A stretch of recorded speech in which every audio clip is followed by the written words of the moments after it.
जंग के 14वें दिन एक हल्की सी उम्मीद जगी कि शायद जंग खत्म हो जाए, और ये उम्मीद जगाई है यूक्रेन के राष्ट्रपति जेलेंस्की के एक बोल ने, उस बोल ने जिसे रूस पहले दिन से ही सुनना चाहता था।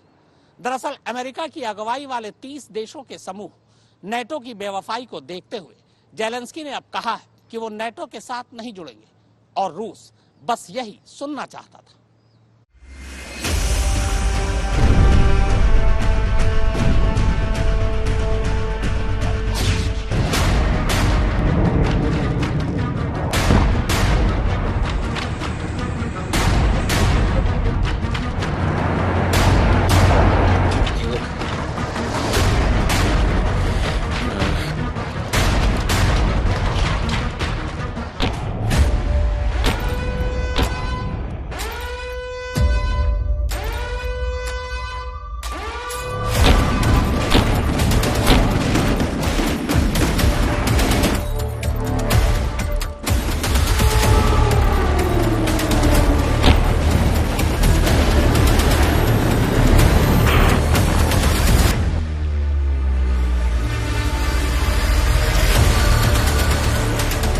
मुझे पहले ही समझ में आ गया था कि नाटो यूक्रेन को स्वीकार करने के लिए तैयार नहीं है, और इसीलिए मैंने इस बारे में सोचना ही बंद कर दिया था। असल में मैं समझ गया हूं कि नाटो विवाद में पड़ने और रूस से टकराने में काफी डरता है। मैं उस देश का राष्ट्रपति बिल्कुल नहीं बनना चाहूंगा जो घुटने टेक कर किसी से भीख मांगता रहे।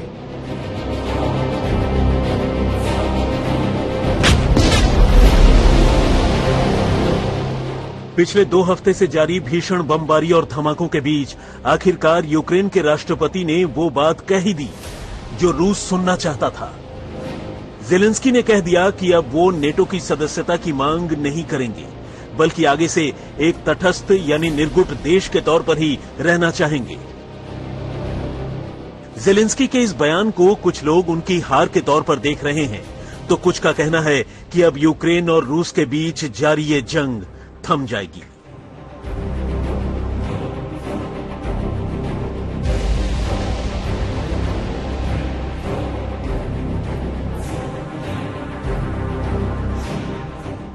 यूक्रेन और रूस के बीच जारी इस जंग की बड़ी वजहों में यूक्रेन का नेटो में शामिल होने की कोशिश करना भी था।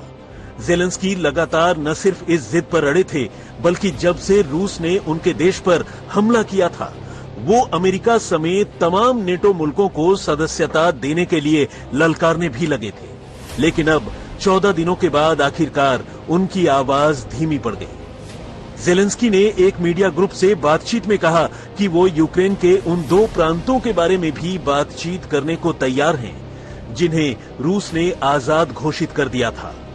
आपको याद होगा कि 24 फरवरी को रूस ने यूक्रेन के 2 प्रांतों लुहांस्क और दोनेत्स्क को स्वतंत्र घोषित करने की बात कही थी। ये वो 2 जगहें हैं जहां रूसी भाषा बोलने वाले लोगों और अलगाववादियों की तादाद ज्यादा है।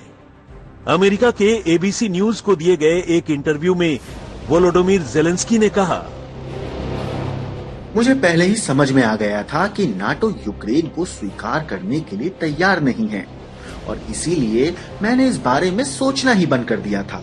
असल में मैं समझ गया हूं कि नाटो विवाद में पड़ने और रूस से टकराने में काफी डरता है। मैं उस देश का राष्ट्रपति बिल्कुल नहीं बनना चाहूंगा जो घुटने टेक कर किसी से भीख मांगता रहे।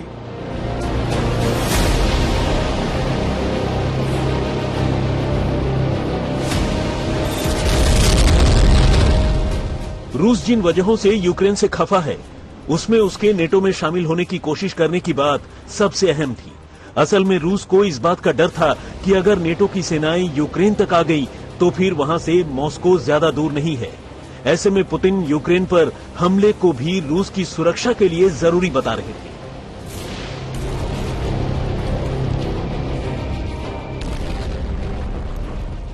नेटो दरअसल 30 ऐसे देशों का संगठन है जिसकी शुरुआत शीत युद्ध के जमाने में सोवियत संघ के दबदबे का मुकाबला करने के इरादे से हुई थी। इसके बाद सोवियत संघ तो टूट गया, लेकिन नेटो की मजबूती बनी रही। नेटो की नीतियों के मुताबिक अगर दुनिया का कोई भी देश उसके सदस्य देशों पर कोई हमला करता है तो उसे न सिर्फ नेटो पर हमला माना जाएगा, बल्कि नेटो के सदस्य देश अपने दूसरे सदस्य देशों के साथ सैन्य तालमेल कर सकेंगे और जरूरत के मुताबिक दुश्मन के मुकाबले के लिए वहां अपनी फौज तैनात कर देंगे। ऐसे में रूस के बिल्कुल पड़ोसी देश होने की वजह से यूक्रेन के नेटो में जाने से पुतिन को खुद अपने देश के लिए खतरा महसूस हो रहा था।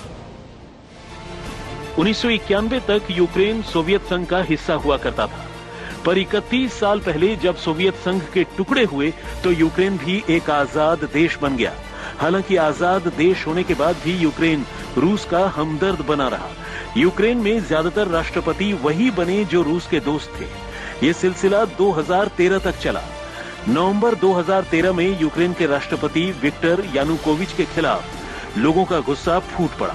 यूक्रेन की राजधानी कीव में तत्कालीन राष्ट्रपति विक्टर यानुकोविच का विरोध शुरू हो गया।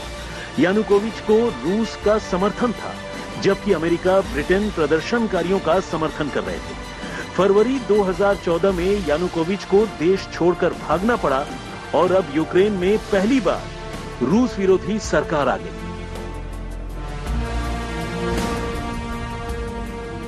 रूस विरोधी सरकार तो आ गई, मगर यूक्रेन के कई इलाकों में रूसी लोगों की अच्छी खासी पैठ थी, खासकर क्रीमिया में।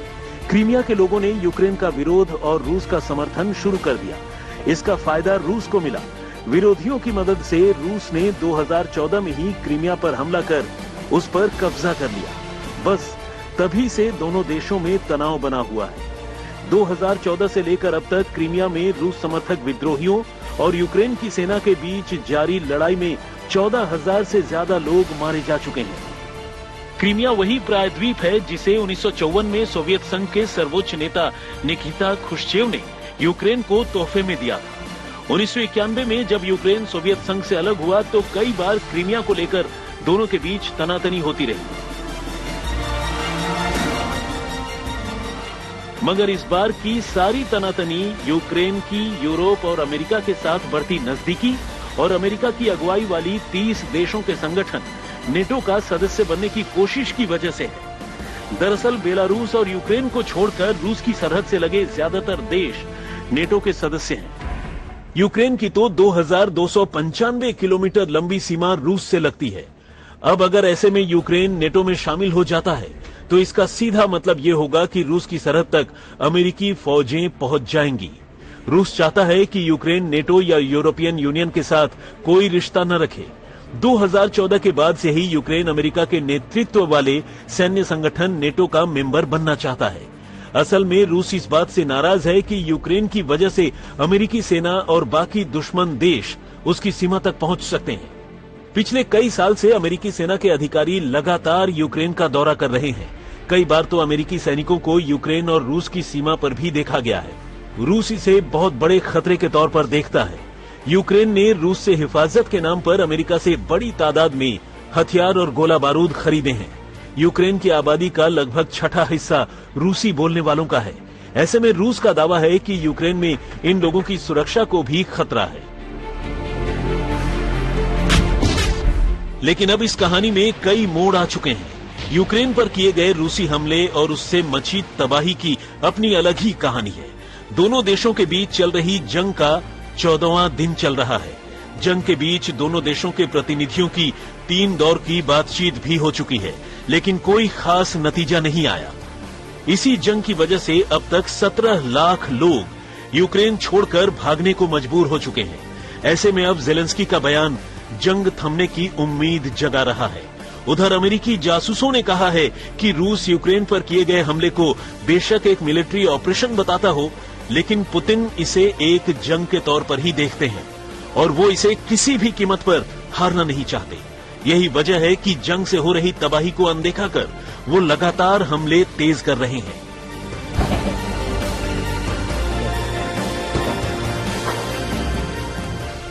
एक तरफ ज़ेलेंस्की का ताजा बयान और दूसरी तरफ अमेरिकी जासूसों का ये खुलासा, ये इशारा करता है कि शायद अब यूक्रेन रूस के सामने झुक जाए और आने वाले कुछ दिनों में ये जंग थम जाए।